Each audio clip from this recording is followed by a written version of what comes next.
자, 우리 하나님의 말씀을 크게 한 목소리로 받들어 읽도록 하겠습니다. 준비하시고, 자, 하나님의 말씀 읽겠습니다. 시작.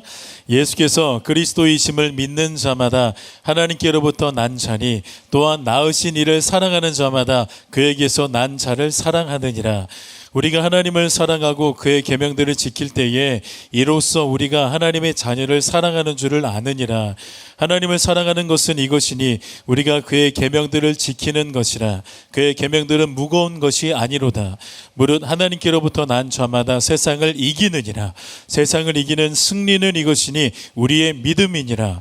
예수께서 하나님의 아들이심을 믿는 자가 아니면 세상을 이기는 자가 누구냐. 아멘. 제가 4절과 5절 한 번만 더 읽어드리겠습니다. 무릇 하나님께로부터 난 자마다 세상을 이기느니라. 세상을 이기는 승리는 이것이니 우리의 믿음이니라. 예수께서 하나님의 아들이심을 믿는 자가 아니면 세상을 이기는 자가 누구냐. 아멘이십니까? 자, 우리 앞뒤 잡으면서 방긋 웃으며 함께 인사하겠습니다. 사랑합니다, 축복합니다, 존경합니다 인사하겠습니다. 사랑합니다, 축복합니다, 존경합니다. 제거 모니터 소리 올려주셨나요? 조금만 더 올려주세요. 오늘따라 왜 이리 답답할까요? 죄송합니다. 조금만 더 올려주시고, 우리 방송팀 일어나서, 자, 사랑합니다, 축복합니다 방송팀 거기서 예배 잘 들으시기 바랍니다. 네, 오늘 세상을 이기는 자라는 제목으로 여러분들과 말씀을 나누려고 합니다. 여러분, 2000년 전에 예수님께서 이 땅에 오시고 난 다음에, 그리고 승천하셨어요. 그리고 성령을 보내주신 다음에 그 성령의 강력한 진통을 통하여서 너무나도 거룩한 공교회가 출생하게 되었습니다. 에클레시아. 그때부터 교회는요, 이 땅을 정복하고 다스리기 시작했습니다. 근데 그렇게 교회가 탄생한 직후에 그 파급력과 영향력이 어마무시했어요. 그래서 로마 제국이나 유대교 신봉자들 있잖아요. 기독교인들을 몰살시키려고 했었던 그 유대교 신봉자들이 이제 막 태어난 교회의 씨앗 자체를 말라 비틀어 버리게 하려고 발벗고 나섰습니다. 그래서 많은 기독교인들이 순교를 했죠. 거리 곳곳마다 밤이 되면은 환한 횃불이 밝혀져 있었던 것을 아실 겁니다. 이 횃불은 어떤 거였냐면 그리스도인들의 육신이 불타오르는 횃불이었습니다. 그만큼 수많은 그리스도인들을 화형시켰던 게 로마 제국이었고, 그 화형시키도록 동조했던 게 유대교 지도자들이었습니다. 뿐만 아니라 로마 경기장 안에서는요, 그 피날레 공연이랍시고 어떤 일들이 자행되었었냐면, 예수 믿는 사람들을 원형 경기장 안에 가두어두고 이제 몇 날 며칠 동안 굶주렸던 사자들을 풀어놓습니다. 많이 들어봐서 알 겁니다. 그 사자들이 이제 그 그리스도인들의 육신을 갈기갈기 찢으면서 먹기 시작합니다. 여러분, 이 상상이 가세요? 요즘에는 사실 이런 일을 우리가 경험하기도 쉽지 않고 경험해서도 안 되는 일이지만, 그 당시에 예수를 믿는다는 그 이유만으로 갇혀지는 곳은 로마 원형 경기장 아니었고, 거기서 사랑하는 내 부모가, 사랑하는 내 자녀가 사자에게 물리는 정도가 아니라 사자가 그 자녀의 육신, 내 부모의 육신을 먹고 있는 그 모습을 상상해 보시기 바랍니다. 이건 어떤 픽션 소설이 아니에요. 어떤 감독이 만들어낸 영화의 한 장면이 아니라 2000년 전에 로마 제국에 있었던 일이었습니다. 그게 기독교인들이 당했던 고난이고 수모였습니다. 여러분, 굶주린 사자떼가 달려들어서 막 먹이를 먹는 모습 보신 적 있으세요? 요즘에는 그런 프로그램이 있는지 없는지도 모르겠지만 동물의 왕국이라고 어마어마한 프로그램이 있었습니다. 그 동물의 왕국을 보면 그 사자가 그 먹이를 딱 잡아먹으려고 할 때 수많은 사자들이 일제히 달려듭니다. 그리고 한 놈은 팔, 한 놈은 다리, 그래서 동시에 아구 힘을 가지고 딱 먹어가지고 채버리면은 능지처참 사지가 절단되어지는 그런 광경이 펼쳐져요. 그래서 그 시체를 보면 이게 사람의 육신이었는지 돼지였는지 분간이 되지 않을 정도로 참혹한 현장이 2000년 전 로마 제국의 원형 경기장 안에 있었던 일이었습니다. 그리고 로마의 도미티안 황제 때 그리스도인들을 향한 박해는 더욱더 폭발하기 시작했습니다. 실제로 어떤 박해가 있었냐면, 커다란 가마솥이 있었는데 이거는 거의 고문용 가마솥이었습니다. 그 커다란 가마솥에 기름을 계속해서 끓기 시작해요. 이제 튀기는 거죠. 누구를 튀기냐면 그리스도인들을 거기에다 담궈가지고 그리스도인들을 돈가스 만들어 버렸습니다. 실제로 로마 어떤 그 순교사와 기독교 순교사화라는 책을 보면은 이런 이야기가 있어요. 그 가마솥에 일제히 그리스도인들이 몇 명이 들어갔었냐면 300명이 그리스도인이라는 이유만으로 거기 가마솥에 담궈졌던 사건이 기록되어져 있습니다. 근데 그 기록의 문서를 보면은요, 그 그리스도인들에게 로마 병사들이 이렇게 이야기를 하고 회유를 합니다. 지금 이 자리에서 로마의 황제를 주라고 이야기하고 너희들이 주라고 고백하는 예수를 주가 아니라고 부인만 하면 지금 이 가마솥에 너희 자네들 그리고 너희들 들어가지 않아도 돼 라고 이렇게 회유하기 시작했습니다. 그런데 그 300명의 그리스도인들이 어떤 모습 보였는지 아세요? 어떤 모습? 일제히 찬송하며 가마솥으로 들어갔습니다. 찬송하면서 가마솥으로 들어갔어요. 그리고 그 가마솥에 들어갔다가 반신욕을 하고 멀쩡히 살아 돌아왔던 사람이 있었습니다. 그 사람이 사도 요한이라는 사람이에요. 물론 성경에는 기록되어져 있지 않지만 우리 천주교가 아니지, 천주교나 우리 개신교도 동일하게 인정하는 그 문서가 있는데, 그 문서를 보고 구전을 보면 사도 요한이, 도미티안이 사도 요한을 죽이려고 똑같이 기독교인들이랑 같이 가마솥에 담궈버렸습니다. 가마솥에 담가가지고 튀겨져야 되는데 이 사도 요한이라는 사람은 마치 사자굴에 들어갔던 다니엘이 멀쩡히 사자랑 친밀하게 놀고 나왔던 것처럼, 그리고 사드락과 메삭과 아벳느고가 불 속에 들어가서 눈썹 하나 걸리지 않은 상태로 나왔던 것처럼 사도 요한도 그 기름 속으로 들어갔는데 멀쩡히 거기서 반신욕하고 따뜻하다 이렇게 기름 느낌, 온도만 느끼고 나와버렸어요. 도미티안 황제가 이 사도 요한은 내가 죽일 수 없다라는 것을 본능적으로 직감하고 이 사도 요한을 어디로 보내버렸습니다. 죽이지는 못하니까.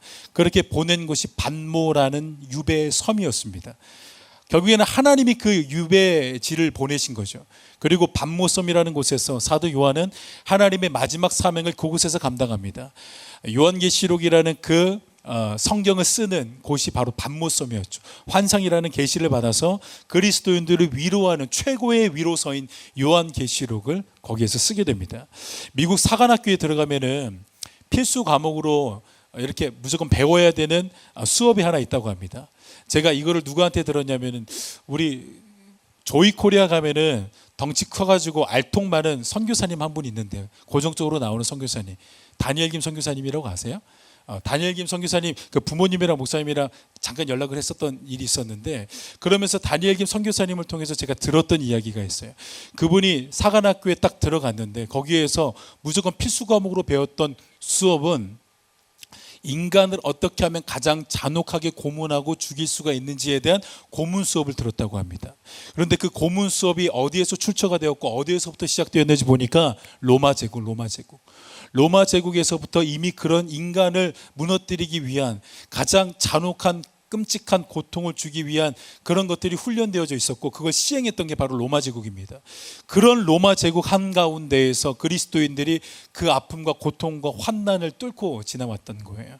막시무스라는 사람이 있어요. 그가 이제 굶주린 짐승들, 완전히 이제 나를 머리부터 발끝까지 남김없이 집어삼킬 만한 그 사자들이 앞에 있고 나는 이제 그 사자들에게 던져줘야 되는 순간이 찾아왔어요. 근데 그 막시무스라는 사람이 사자들 앞에서 유명한 고백을 하나 했습니다. 얼마든지 우리를 위협해 보십시오. 당신의 권력을 이용해서 온갖 잔인한 수단을 다 써보십시오. 우리는 예수 그리스도 때문에 다 견딜 준비가 되어 있습니다. 이렇게 고백하고 사자들에게 달려들었습니다. 막시무스라는 사람은요. 여러분, 세상으로부터 전무후무한 고통이 그리스도인들의 육신에 쏟아졌는데도 불구하고 역사는 증명해요. 그들은 절대로 기독교인들을 이겨낼 수 없었어요. 세상은 그 그리스도인들을 감당할 수 없었어요. 여러분, 도대체 그들에게 무엇이 있었던 거예요? 도대체 무엇이 그 잔혹한 고문 속에서도 그 죽음, 실제로 죽음 앞까지 간 게 아니라 죽여버리는 그 죽음 앞에서도 어떻게 그리스도인들은 무너지지 않았던 겁니까? 세상은 어떻게 그들을 감당할 수 없었던 겁니까? 오늘 본문은 이렇게 말하죠. 4절을 보니까 무릇 하나님께로부터 난 자마다 세상을 이기느니라. 세상을 이기는 승리는 이것이니 우리의 믿음이니라. 와, 그들에게는 무엇이 있었냐면 믿음이 있었던 거예요. 그럼 이 믿음은 누구에게 주시는 선물이었냐면 하나님께로부터 난 자마다 하나님이 주시는 선물이 믿음이었고, 이 믿음을 가진 사람들은 세상이 감당할 수 없는 능력 있는 사람으로 살다가 죽음 앞에서도 그 죽음에 굴복하지 않고 순교하면서 그리스도에 대한 신앙을 지키면서 살았던 사람들이라는 겁니다. 와, 세상에 놀랍지 않습니까? 로마 제국이라는 그 거대한 제국이 한 명의 그리스도인도 감당하지 못하고 한 명의 그리스도인을 꺾어내지도 못했어요. 기독교라는 종교를 꺾어내지 못한 것 아니고 그 한 명조차 꺾어내지 못했습니다. 로마라는 그 대제국이요, 한 명도 꺾어내지 못했습니다. 이게 믿음의 힘이라는 겁니다. 그 위닝 멘탈리티라는 단어가 있어요. 이거 다 들어보셔서 알겠지만 그 스포츠 심리학이나 경영학에서도 널리 사용되는 용어입니다. 이 단어가 가지고 있는 의미 그대로 반드시 승리할 수 있다라는 강한 정신력, 이게 위닝 멘탈리티라는 단어라고 해요. 실제로 이 위닝 멘탈이라는 것을 굉장히 중요하게 생각하는 축구 강국이 하나 있습니다. 다른 것들도 실력, 전술 이런 것들도 너무 중요하게 생각하는데 이 위닝 멘탈을 가장 중요하게 훈련시키고 학습시키는 축구 강국 중에 강국이 한 나라가 있어요. 그 강국이 어디냐면 독일입니다. 독일은 이 위닝 멘탈을 굉장히 훈련을 많이 시킨다고 해요. 실제로 어떤 독일의 분데스리가를 집중 취재하고 있었던 기자가 유소년 팀을 취재할 수 있는 기회가 생겨서 유소년 팀에 접근해서 그들의 어떤 행보들을 가까이에서 접근해서 만나게 되는데, 와, 깜짝 놀랐습니다. 어렸을 때부터, 유소년 팀 때부터 코치들이, 감독들이 이후에 될 축구 대표팀이 될 이 꼬맹이들에게 어떤 사상 훈련을 시키냐면 이런 거를 암송시킨다고 해요. 축구라는 건 간단하다. 각각 11명이 90분 동안 공을 쫓다가 독일이 항상 이기는 게임이 축구이다. 이 사상을 아예 심어버린대요. 유소년 때부터. 그러니까 얘네들 가스라이팅 당하는 애들이, 어떤 가스라이팅? 축구는 결국에는 22명이 함께 싸우는데 결국 독일이 이기게 되는 게 축구라고. 위닝 멘탈. 결국에는 독일이 이길 수밖에 없는, 앞뒤 다 자르고 무조건 다 독일이 이길 수밖에 없는 스포츠가 있는데 그게 바로 축구라는 겁니다. 그런데 이 정신훈련과 정서적 신념이 엄청난 결과를 가지고 오잖아요.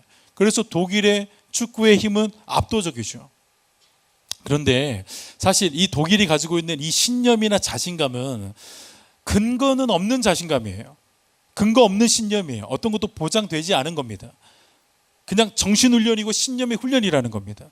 모든 경기를 다 승리로 끝내지 못해요. 우리 대한민국이랑도 최근에 월드컵에서 우리 독일이랑 우리 대한민국이랑 해가지고 비겼나요? 하여튼 그래가지고 독일도 탈락했잖아요. 우리만 탈락해가지고 막 슬퍼하는 게 아니라 독일을 막 멈춰 세웠다 그래가지고 하여튼 우리 대한민국 갑자기 뭐 월드컵 우승한 것도 아닌데 우승한 것처럼 술집에서 파티하는 모습도 있었단 말입니다.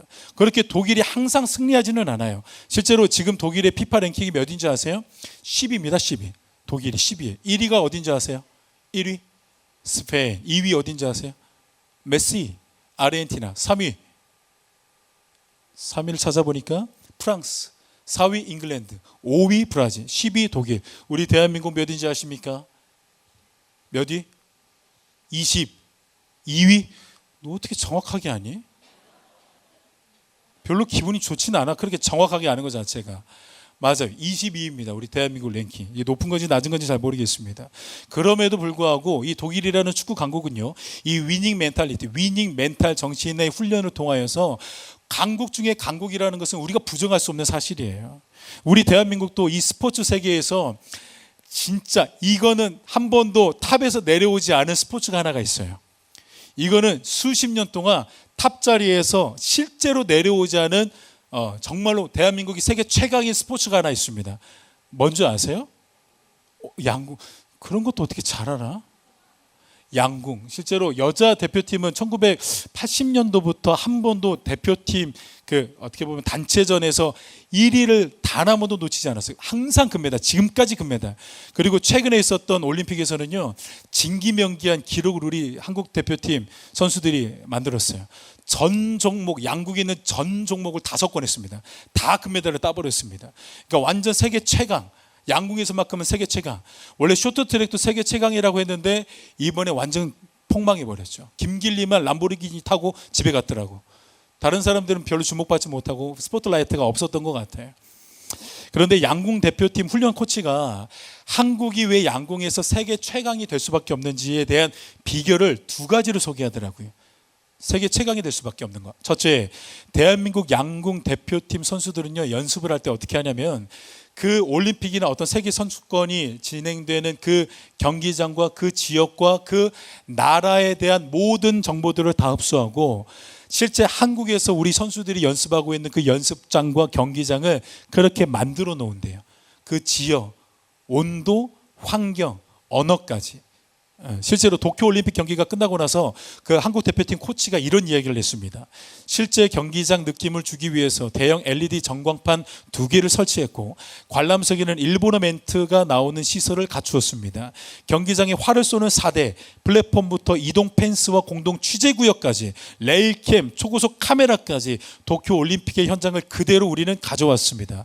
우리 양궁 대표팀 선수들은 이런 시설에서 하루에 500발을 넘게 쏘면서 연습을 했습니다. 그리고 실제 올림픽 경기장에 갔을 때 익숙한 경기장에서 익숙한 경기를 우리 선수들은 펼쳤던 겁니다. 와, 멋지지 않아요?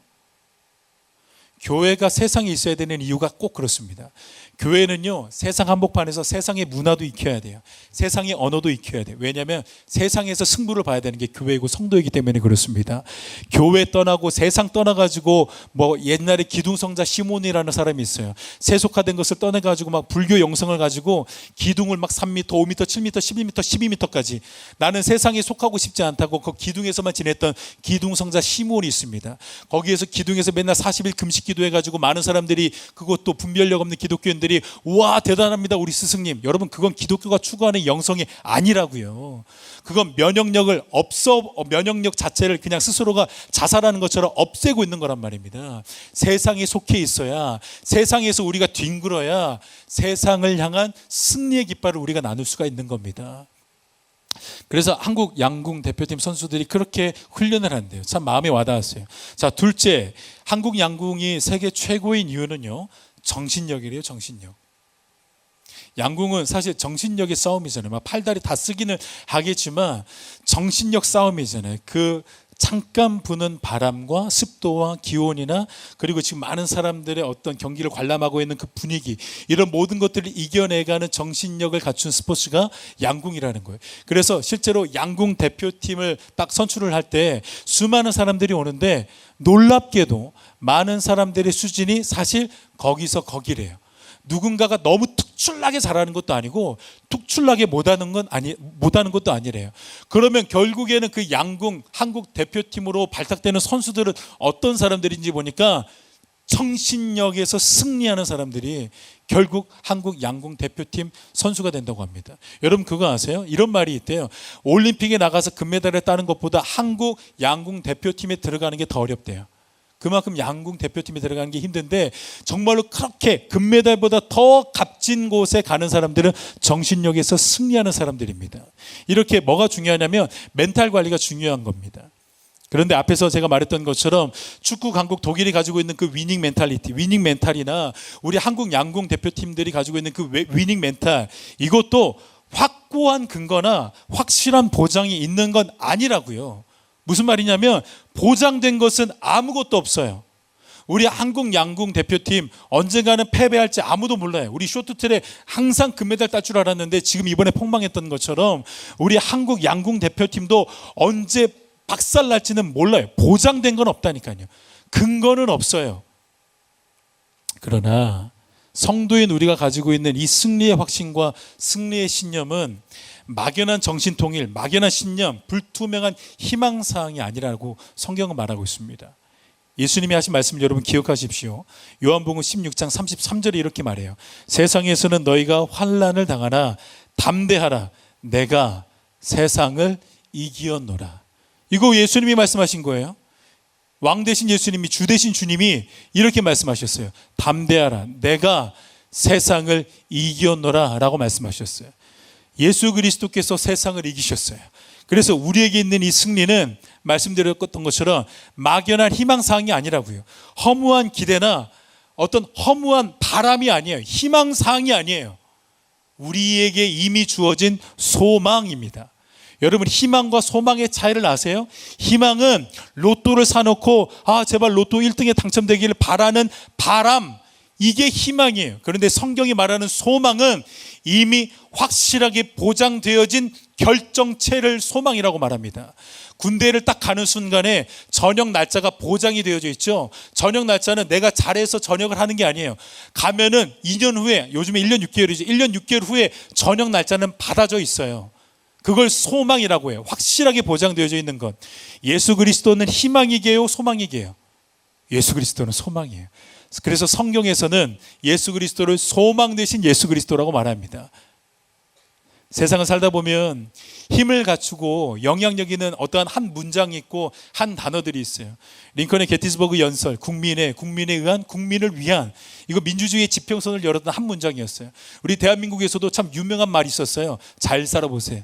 여러분 들어보셨어요? 잘 살아보세요. 진짜 힘들었던 우리 대한민국에 박정희 대통령이 잘 살아보세요, 잘 살아보세요 외쳤어요. 그거 참 유치한 말이었는데 진짜 우리 대한민국 그 잘 살아보세요 계속 외치더니 정말로 잘 사는 그런 어떤 위닝 포인트가 있었습니다.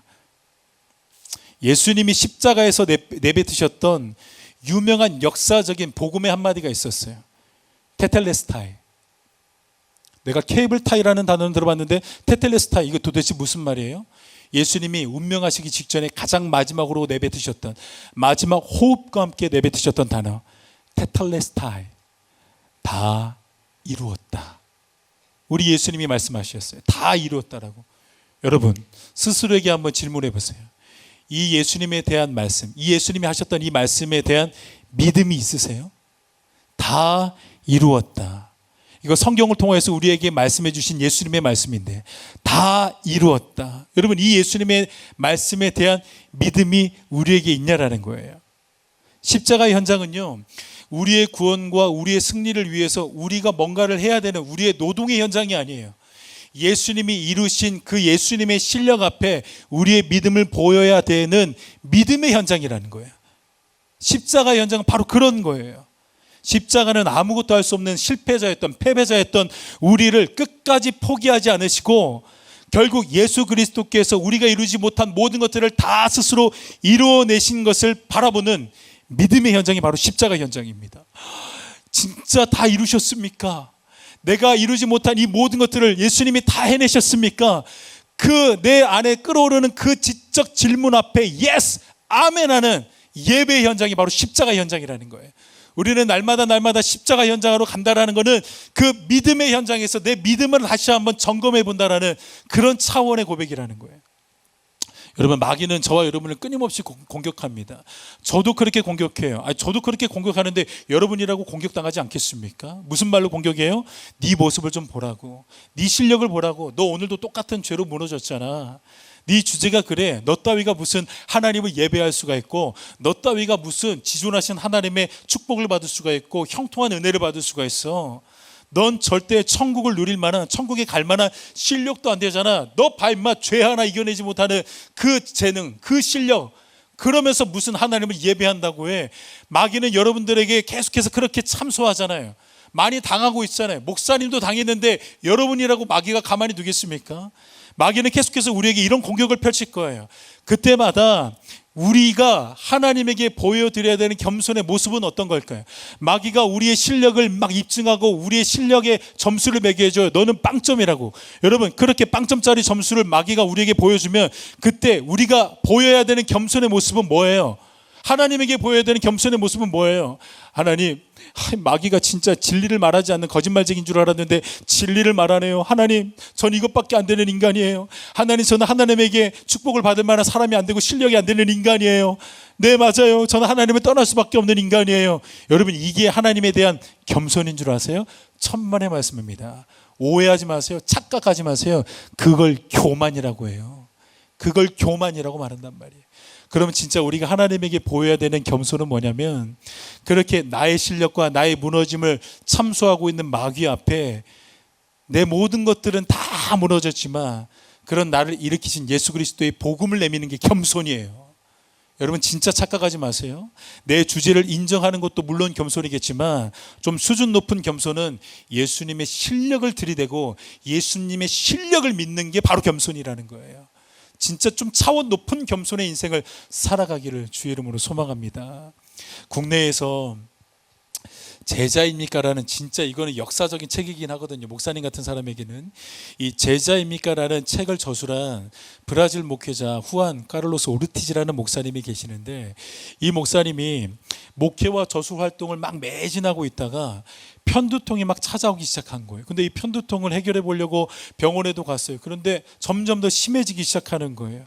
심지어는 정신착란증의 현상까지 찾아오게 됐습니다. 더 심각하게는 이렇게 설교를 하고 있는데 그 편두통으로 인하여서 실신해 버립니다. 생각해 보세요. 그냥 조그마한 목회를 하는 게 아니라 수천 명의 브라질 국민들을 데리고 목회를 하고 있는 목사님이 그냥 설교를 하다가 픽 쓰러져 버려요. 실신해 버려요. 편두통 때문에 너무 이게 해결이 안 되니까. 그래서 남미, 유럽, 미국에서 유명하다는 정신과 신경과 의사들을 다 수소문해서 찾아다니기 시작합니다. 좋은 것도 다 먹어보기도 해요. 심지어는 신유의 은사가 뭔가 좀 신통하다는 그 목사님들을 찾아가서 안수기도도 막 받기 시작했습니다. 그런데도 이게 안 나서요. 계속해서 실신하지, 편두통은 더 심해지지, 다른 사람들이랑 이제 대화도 할 수 없는 그런 대인 기피증까지 찾아왔어요. 그러다가 하루는 말씀을 묵상하는데, 골로새서 2장 13절 말씀을 묵상하는데 자기 눈에 딱 들어오는 구절이 하나 있더래요. 예수님께서 모든 죄를 사하시고, 모든 죄를 사하시고, 모든 죄를 사하시고, 이 말씀이 자기 자신의 영혼에게 막 들어오기 시작해요. 그리고 그 말씀이 자기의 마음 가운데 들어오고 자기의 영혼에 막 심겨지면서 이 목사님이 하나님에게 이렇게 본능적으로 질문했대요. 하나님, 정말입니까? 그동안 그 목사님은 목회하면서 이 본문을 가지고 수도 없이 많이 설교를 했고, 예수님께서 우리의 모든 죄를 다 사하셨습니다라고 많은 사람들에게 외쳤는데도 불구하고 하나님 정말입니까? 라는 그 질문 속에서 결국에는 그 목사님은 수십 년 동안 그 말씀 앞에 온전한 믿음으로 반응하지 않았다라는 것을 스스로가 느끼기 시작합니다. 그리고 나서 이 말씀 앞에 자신의 영혼을 무릎 꿇게 합니다. 그리고 성령님의 도우심을 구합니다. 그 성령의 도우심으로 말미암아 그 말씀이 이제 단어 하나, 획 하나하나가 자기의 마음에 들어오면서 신비에 새겨지는데, 이제서야 그 말씀이 믿어지기 시작해요. 모든 죄를 사하시고 나의 과거의 죄, 현재의 죄, 미래의 죄까지 모든 죄를 다 남김없이 예수님은 십자가에서 해결하셨다. 이게 이제 믿어지기 시작하니까 그렇게 수년 동안 자신을 괴롭게 했던, 설교하다가 나를 쓰러뜨렸던, 기절까지 시켰던 그 편두통이 한순간에 사라지기 시작하더라는 거예요. 여러분, 복음은 이미 승리한 소식이에요. 복음은요, 어쩌면 승리할 것이다 라는 이런 아슬아슬한 불확실한 소식이 아니라 복음은 승리한 소식이라고요. 그래서 로마 제국에서 이 복음 유앙겔리온은 전쟁에서 승리하고 난 다음에 외쳤던 게 유앙겔리온이에요. 우리 왕이 승리하였습니다. 끝나고 난 다음에 그 끝을 알리는 신호탄, 승리의 소식을 알리는 그 뉴스가 바로 가스펠, 굿뉴스, 유앙겔리온, 복음이었어요. 사도 바울은 예수 그리스도의 십자가 사건을 우리에게 복음이라고 말합니다. 예수님이 다 이루어내신 소식, 그걸 바로 복음이라고 말하는 겁니다. 마귀가 저와 여러분의 넘어짐과 막 실패 앞에서 우리의 실패를 막 확대해서 보여준단 말이에요. 우리의 실력을 확대해서 현미경으로 막 보여준단 말입니다. 여러분, 우리가 마귀에게 그때 보여줘야 될 거는 딱 하나입니다. 십자가에서 나를 대신하여서 모든 죄와 사망과 저주를 이겨내신 예수 그리스도를 보여드리는 거예요. 마귀가 우리의 실력을 보여주면 우리는 우리의 실력을 마귀에게 똑같이 보여줄 것이 아니라 나를 대신해서 모든 것들을 이루신 예수 그리스도를 내비는 거예요. 여러분, 마지막에 여러분들은 다 심판대 앞에 서게 될 겁니다. 심판대 앞에 서게 돼서 만군의 주 여호와 하나님, 죄와는 섞일 수가 없는 그 하나님이 저와 여러분에게 이렇게 물으실 겁니다. 너는 무엇을 하였느냐? 너 천국에 가기 위해서, 천국을 누리기 위하여서 넌 무엇을 하였느냐? 그럼 우리가 이렇게 얘기하겠죠. 저는 예수님을 믿었어요. 야, 그거 말고 무엇을 했느냔 말이야. 무엇을 했냐고. 무엇을 했냐고요? 저는 예수님을 믿었습니다. 야, 무엇을 했냐고. 뭘 했냐고.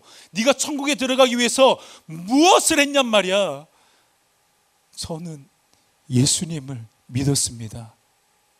그런 사람이 천국을 누리는 거예요. 무엇을 했냐라는 질문 앞에서도 우리가 고백해야 되는 건 딱 하나입니다. 내 주 예수 그리스도를 나는 하나님의 아들이라는 것을 믿습니다. 이 믿음의 고백 말고는 우리가 할 일은 아무것도 없다라는 거예요. 이게 우리가 가지고 있는 믿음입니다. 여러분, 다른 것을 보일 생각을 하지 마세요. 다른 것을 막 입증하려고도 하지 마세요. 예수 그리스도를 내미셔야 돼요. 그래서 오늘 본문은 이렇게 이야기하죠. 무릇 하나님께로부터 난 자마다 세상을 이기느니라. 세상을 이기는 승리는 이것이니 우리의 믿음이니라.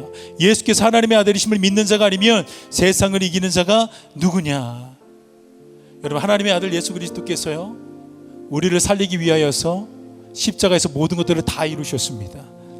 죄를 이기시고 세상을 이기시고 마귀를 이겨내셨습니다. 여러분, 그래서 믿음은 단순한 정신 통일이 아니에요. 근거 없는 자신감 따위가 아니에요. 자기 최면이 아니에요.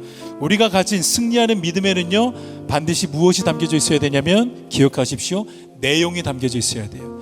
그럼 그 내용은 어떤 내용이냐? 나는 실패자인데 나를 사랑하시고 나를 붙드시는 예수님은 승리하신 분이시다. 이 내용이 반드시 담겨져 있어야 됩니다.